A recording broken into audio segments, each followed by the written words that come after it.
The idea behind the institute at that point of time was to have, which just doesn't teach you about business and management subjects, but has a multidisciplinary approach to it.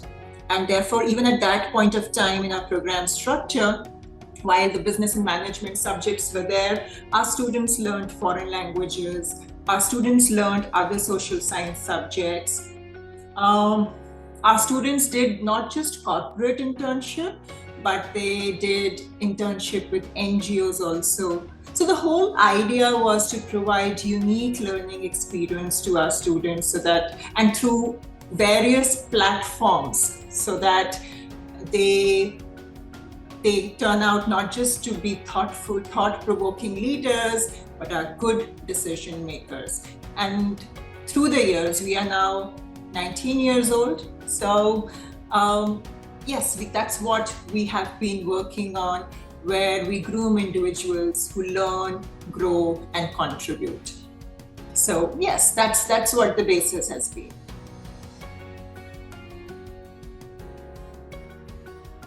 We allowed the students to choose to make their own basket of subjects, which meant a student was allowed to decide what subjects I want to study. And therefore, every student had his own unique basket, and we respected that. Our students could do single specialization, dual specialization, general BBA. We went ahead and somewhere in 2014, we introduced MOOCs as part of our curriculum. So our students were not just learning what was taught in class, but they were also taking certificates from universities across the world. As I said, while everyone does corporate internship and we also do it, it is a compulsory part of our program structure for a student to do service learning or working with an NGO or NGO internship, because they have to learn to respect the community in which they are living and how they can give back to the community. We went ahead. Semester exchange is part of many institutes, and so is in our institute. Our students go abroad for semester exchange. We get students from other universities over here for semester exchange. But the number of students who can go out is so much. I mean, there are financial constraints, and yet, should that be a constraint in allowing students to learn from to get international exposure? So I think we were one of the first to introduce COIL, or Collaborative Online International Learning, way back in 2019, where students, where two cohorts of students from two different countries, two different cultures, two different time zones, work together on a live project. It's not about the faculty teaching the students, that's there, but the students work on a live project, which is part of their evaluation without the additional burden of traveling, of cost. So there have been so many different innovative pedagogical tools that we have introduced time and over again, so to ensure that the learning of our students is relevant, contemporary, up to date, and when they walk out of this institute, they are ready to contribute right from day one.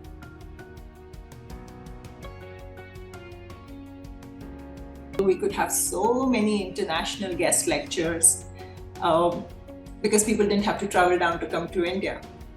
And we could use technology to connect our students. In fact, we used to have lectures at night sometimes because to adjust to the time zones.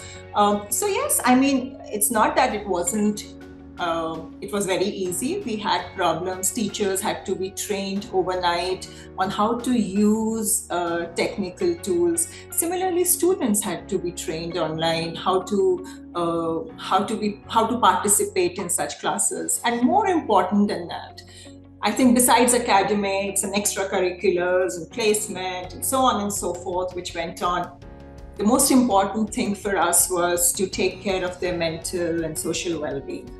And therefore, while all this was happening, we also ensured that there were regular counseling classes for emotional well-being of everyone, be it our faculty, be it staff, be it students, because I think this once in a lifetime pandemic that hit us all, what was most important was to take care of the mental and emotional well-being of our students.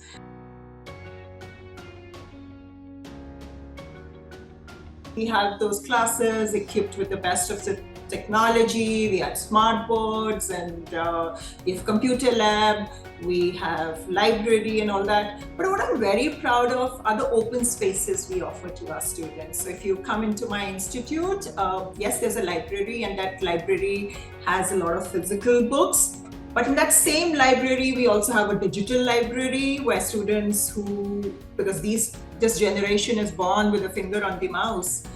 For me, mouse still means a trap, but they love that mouse. So there's this digital library, and they can browse through lakhs of books. And just as you walk out of the library, there's this beautiful corridor, as I said, open spaces where you are just tempted to sit and read. And then there's this huge balcony where when you come, you find students all the time. So when I have people coming here, whether it's my guest or whether it's parents, and they go there and they find students outside the library with books in their hand, they're like, wow, students are studying.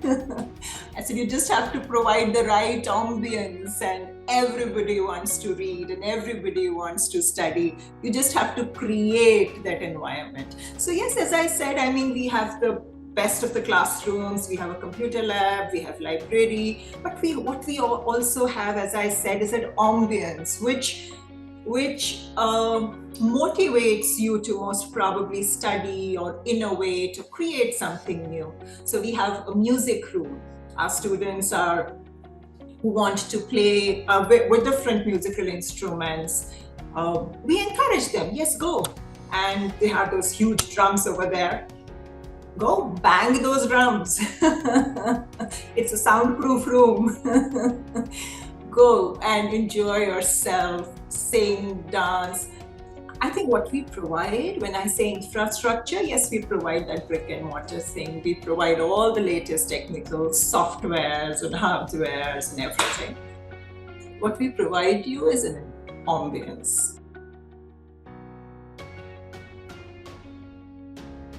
The eligibility criteria is that a student has to be 12th passed, right? So this is a BBA institute, and we get students right after 12th. So you have to have cleared your 12th from any board.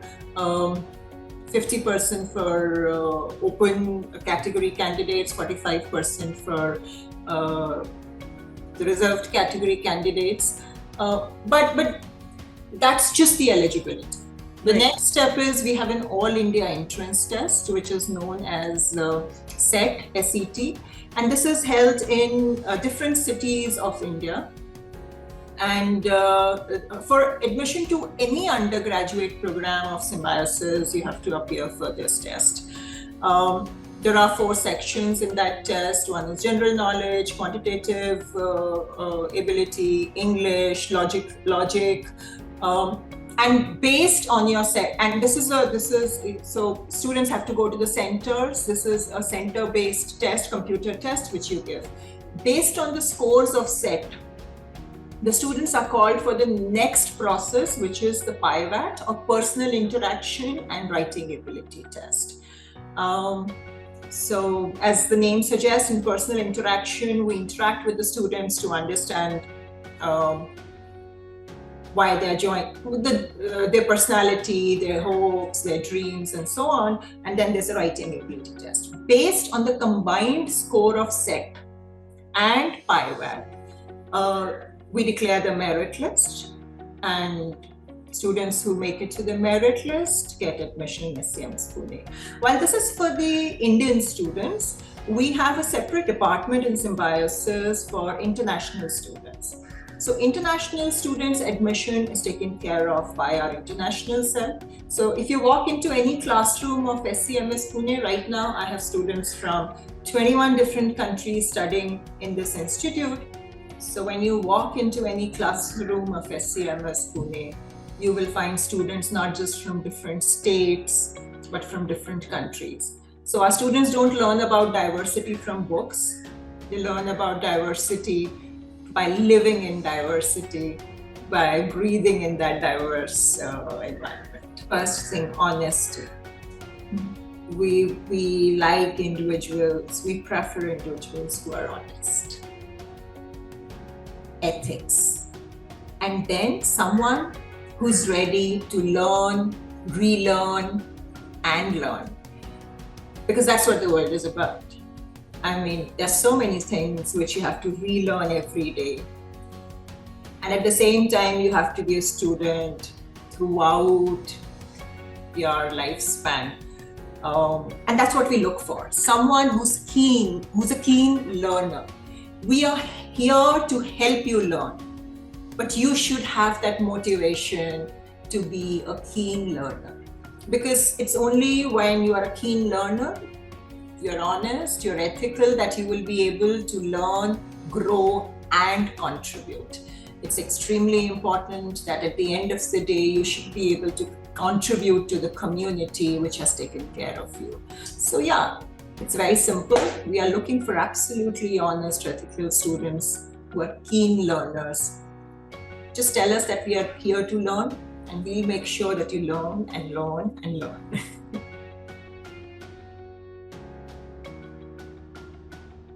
Students should learn from the people who are working in the field. And we do it at various levels. So for example, even when we are making the program structure, when we are when we are working on our courses, on our curriculum, the corporate members are part of that team. So they tell us that this will work in the industry and this won't work. So we get feedback from them where they tell us that, hey, what are you teaching? This doesn't work anymore. Can you introduce this now? And so on and so. That's a first step where we allow them to cut us to pieces so that we offer what the industry wants.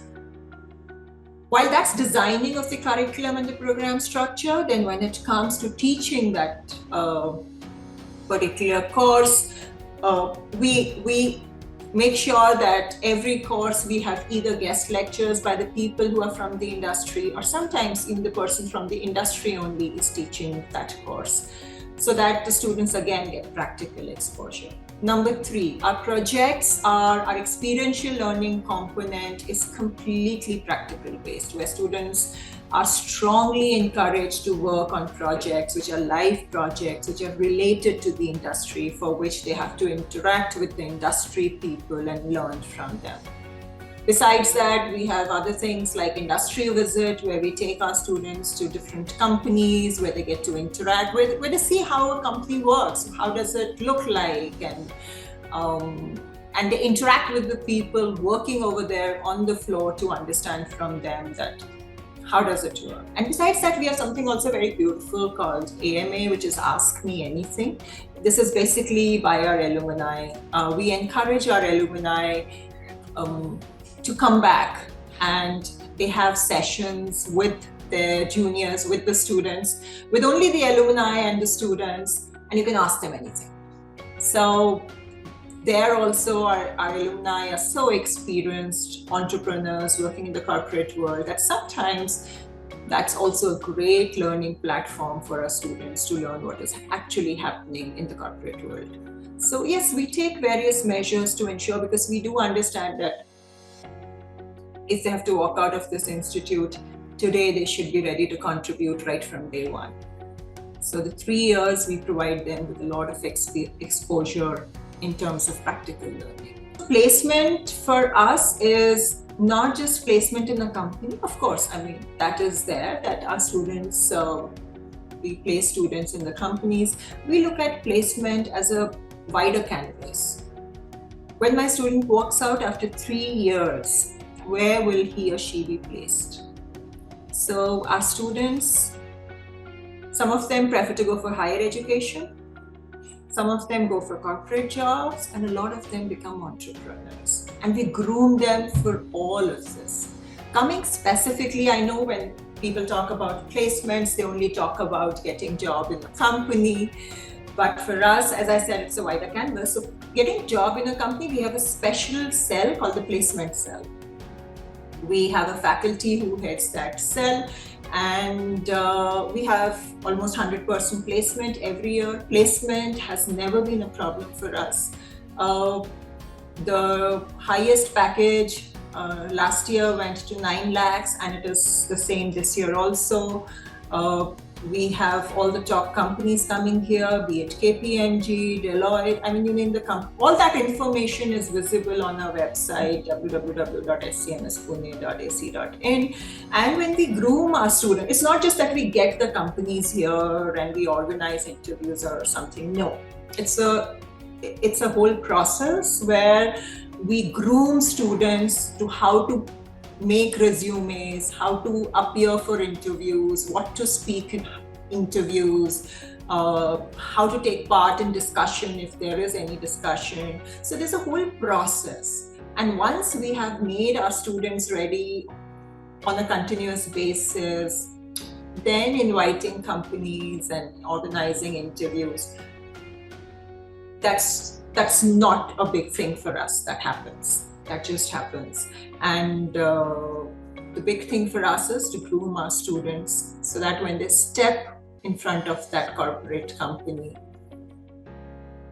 they meet their expectations. And so, as I said, the placement is almost 100%. The highest package usually is somewhere around 9 lakhs.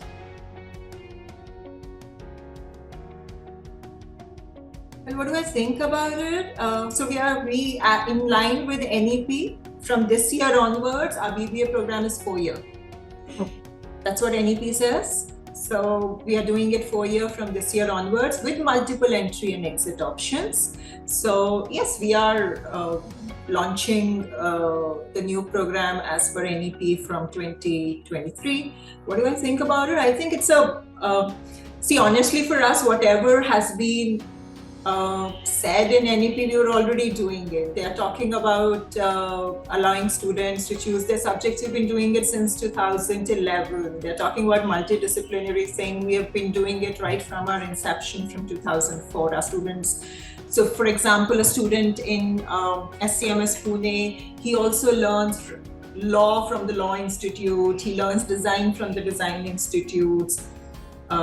So that was already part of our program structure.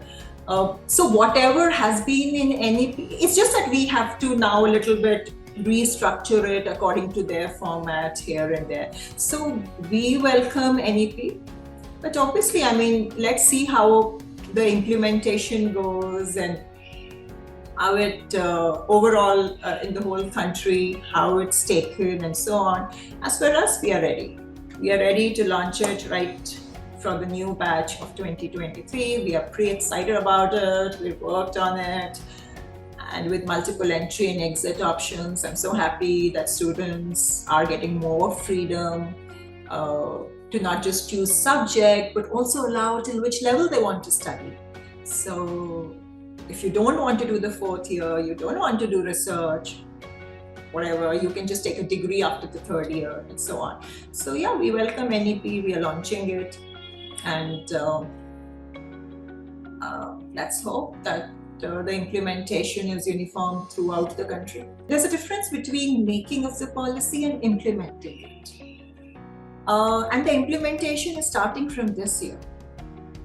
If we want NEP to be successful soon, then the implementation should be uniform throughout the country. And I think that's where I think the biggest challenge is. Because and obviously if some other institute, if people are not used to giving that freedom, the institutes are not used to giving that freedom, if institutes do not have that multidisciplinary approach, they might face problems initially.